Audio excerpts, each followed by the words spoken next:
Sam Hellman of Scout.com here with national recruiting analyst Brian Doan. We're talking Pittsburgh and we're talking recruiting. And for me right now, that means Jamil Kamara. What do you see going on there? Well, we'll start out with Kamara. I think Pitt came out almost nowhere with this kid. I thought he was UVA for a long time over the summer, and then UVA struggles.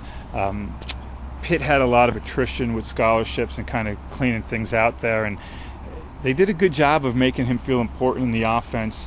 Big body type kid, big strong receiver who can get off the line, be physical.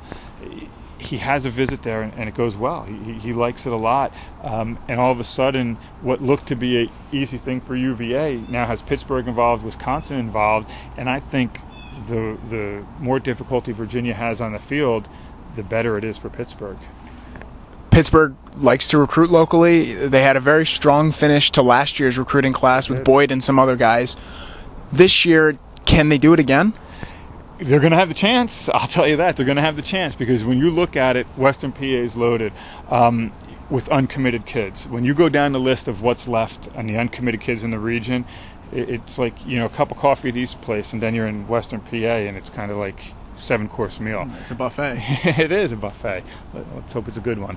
But, when I look at it, there's two kids that jump out at me right away, and that is Sean McKenzie, the running back out of Washington, PA, and there's also Drayvon Henry, cornerback out of Aliquippa. We'll start with Drayvon, who right now I think it's a West Virginia-Pittsburgh battle. Whether Ohio State and Bama get involved heavily, we'll see. But with Drayvon, there was a mix-up over the summer on whether Pitt stopped recruiting him. They were dealing straight with him and not so much the families. The family thought that he was done with Pittsburgh and Pittsburgh had moved on. Drayvon said, no, I've been talking to him the whole time. Then he shows up at a game, even better for Pittsburgh, and it's just kind of gone on. And, Aliquippa is, half hour outside of Pittsburgh, 40 minutes outside of from the stadium. They're a real possibility. And then you look at Shai McKenzie, the running back out of Washington High School. He's torn ACL. He's done for the year. He's going to make a visit to Florida State this weekend. He's got one to Virginia Tech in mid-November. And then you say, okay, what's left? He's got Georgia Tech on the list. His mom lives in Atlanta. And then you have Pittsburgh.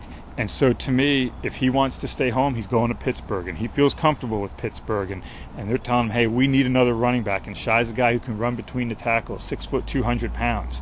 To me, that's a huge thing. And then, just closing up real quick in Pittsburgh, Alex Buchser, the 4-star offensive tackle from North Allegheny, canceled the Penn State unofficial visit to go see Pittsburgh. He likes Pittsburgh. It's 20, 30 minutes from home. Monte Nicholson, the safety out of Gateway High. It's close by. I'm curious to see what happens with him because he may go to Michigan State again this weekend. He's already officially visited there. He officially visited Pittsburgh and had a good time. It's easy for him to get to Pittsburgh. And then you have Anthony Davis, the cornerback out of Gateway, was a Temple commit, decommitted. There was some talk that he could wind up right away going back to Pittsburgh, committing there. I think Pittsburgh's sitting back, especially we'll see what happens with Drayvon Henry. Do you want to move there or do you go get Anthony Davis? But again, this is Western PA. And Sam, that's what it should be. If you're Pittsburgh and you want to get back to prominence, you need to dominate Western PA recruiting. Pittsburgh has a lot of work to do in the rest of this class, but, a chance to make a really big splash in the ACC with what they do. And you just heard the latest from Brian Doan, Scout.com national recruiting analyst.